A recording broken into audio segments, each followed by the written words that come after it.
How's it going, everybody? If you are a first-time home buyer here in Michigan, then this video is for you.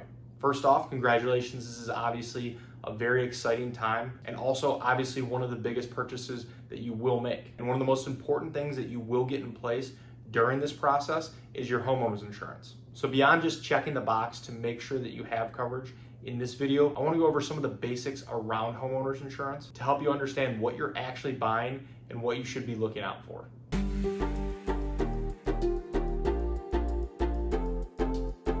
Thank you for stopping by. My name is Brian. I'm an independent insurance agent based here in the state of Michigan, Metro Detroit specifically, and I work with businesses on their commercial insurance programs as well as helping families and individuals with their personal insurance, their home, their auto insurance as well.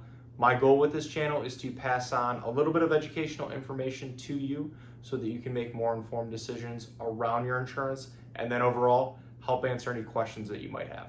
So let's get into it. And before we get too far into the video, I do want to invite you to subscribe to the channel. And if you find this video helpful, useful, anything like that, please feel free to like, share, pass it along with anyone else as well. So the first coverage that I want to talk about is your dwelling coverage A amount.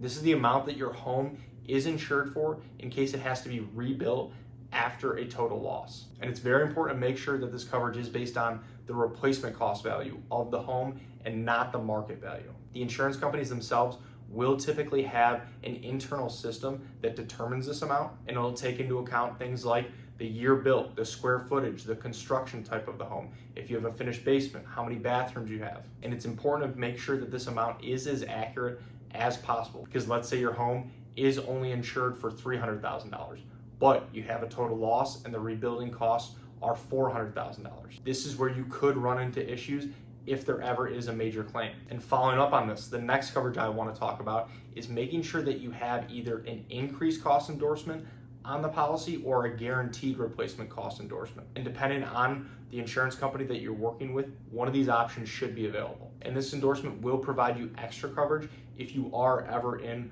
one of those worst case total loss scenarios where your home does have to be rebuilt and the construction costs are greater than that coverage A amount that you're insured for. Then there's personal liability coverage, and this protects you in case somebody gets hurt on your property, they sue you, and then there's a lawsuit that follows. I will always recommend maxing this coverage out at either $500,000 or $1 million. Again, that amount will determine on the insurance company you're working with, and the cost difference to have this coverage maxed out is very minimal, so it's always worth it. Now I want to talk about your deductible. This is the amount that you would be personally responsible for out of pocket in the event of a claim. If you have a higher deductible amount, this will typically result in lower premiums, and then vice versa as well. Lower deductibles will typically mean higher premiums. And with this, you do want to make sure you are selecting an amount that you're comfortable with if something does happen. Then you'll also want to make sure that your personal property, also sometimes referred to as contents coverage, is set up properly. This covers everything inside your home. So think furniture, clothes, dishes, any electronics. The easiest way to think about this is if you were to flip your home upside down, what would fall out? This coverage will typically start at anywhere from 50% to 75% of the coverage A amount, and doing a quick home inventory check can help make sure that you do have the right coverage in place for this part of the policy. Another important area of coverage that will be included on a policy is going to be loss of use or additional living expenses coverage. And this is for if your home ever becomes unlivable after a claim. This coverage will help pay for things like hotel stays if you have to rent another house in the meantime, and other potential extra costs while your home is being repaired. And then depending on your home and your specific situation, there are going to be optional coverages that are worth considering and worth looking into. Sewer and water backup coverage is one of the most common optional coverages that people add onto a policy, especially if your home does have a basement and you have a sump pump. This is the coverage that helps protect against water coming from within the home. So think from your drains, your sump pump, showers, toilets, sinks, things like that. And it is one of the more common claims that we do see here in Michigan. So if you think you need this coverage, it's definitely worth asking about. Then, if you have an older home, ordinance or law coverage can be very important to look into. If part of your home ever does need to be rebuilt or repaired, and there are extra costs to help bring your home up to code, this is the coverage that would step in. And codes can obviously change a lot over time, so this can be expensive if you don't have this coverage in place. Service line is also a coverage that is definitely worth considering. It helps for repairs for any underground lines that connect to your house.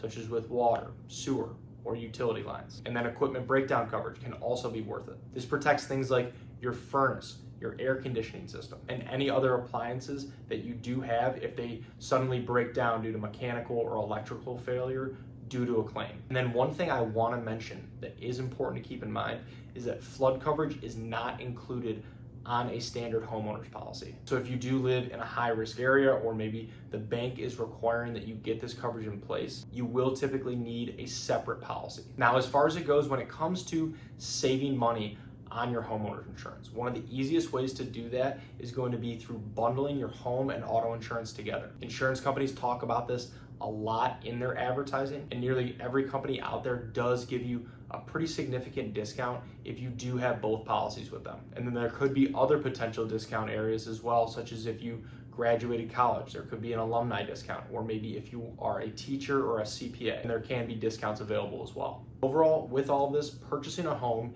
is obviously going to be one of the biggest investments that you make throughout your life. So you do want to make sure that you have the right coverage and protection in place in case something ever does go wrong. So thank you for watching, and if you are purchasing a home soon and looking into your home insurance options, I would love the opportunity to work with you and see if our team can help. There are a lot of ways to get a hold of me, and they should all be in the description below. Please feel free to text, call, email, fill out a contact form, whatever is easiest. And if you have any other questions about insurance, please feel free to either reach out directly or leave them in the comments below. I would love to help answer those as well. So thank you again.